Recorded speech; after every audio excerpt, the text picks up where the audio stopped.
How to export pages in Notion on PC. This tutorial shows you how to download your content in a few different formats.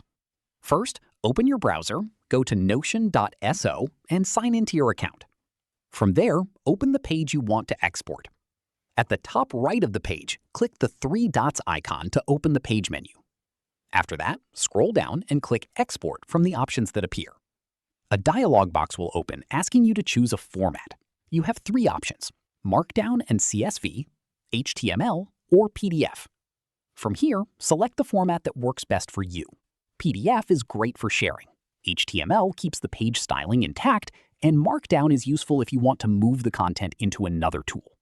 Following this, if the page contains any subpages nested inside it, you'll see an option to include them in the export. Toggle that on if you want everything exported together.